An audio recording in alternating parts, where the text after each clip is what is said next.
It's officially been over 10 years since Halo and Xbox were born, and with Halo Combat Evolved Anniversary, it's time to celebrate that accomplishment. Halo Anniversary is a love letter to the fans and proof that great game design can stand the test of time.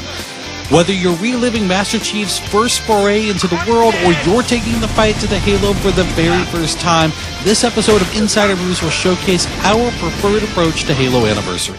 To help with this task, I've asked the one man at Inside Xbox that knows Halo even better than I do, Larry Herb, Xbox Live's Major Nelson, to help out. Why, thank you, Ryan. And yes, I have been a big fan since the very beginning. Before we get to some of the achievements, I would like to offer one big suggestion for anyone playing the game.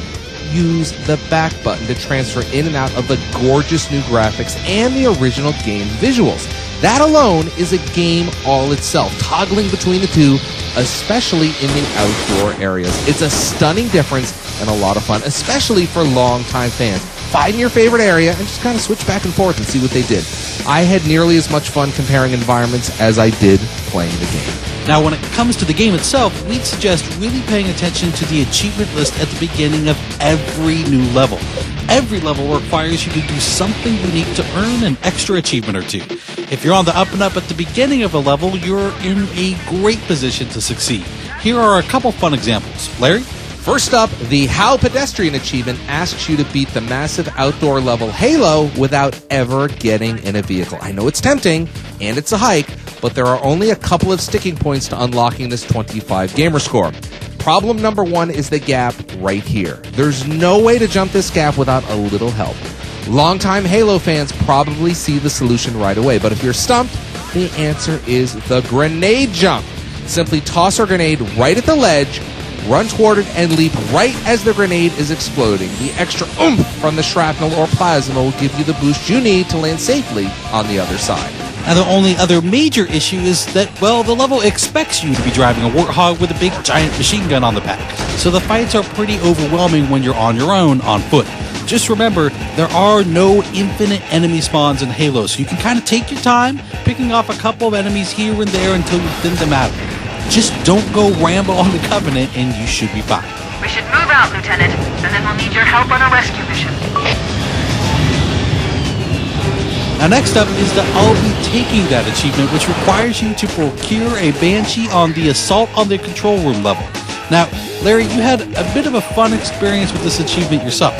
I absolutely did. This achievement is really a nod to a trick a lot of Halo players discovered 10 years ago, myself included.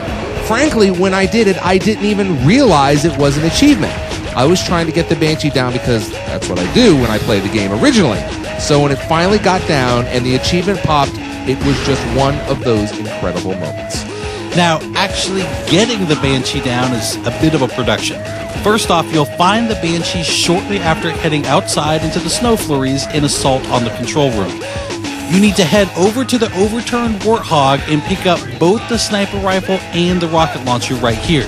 Yes, you'll definitely need both. Then, once you hop in the Scorpion tank, head to the right and head through this tunnel.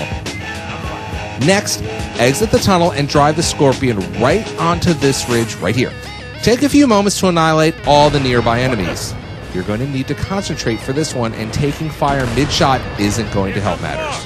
Now, look up and to the left at the outcropping way up in the sky. You can kind of just barely see the Banshee there. Well, that's what you need to knock down.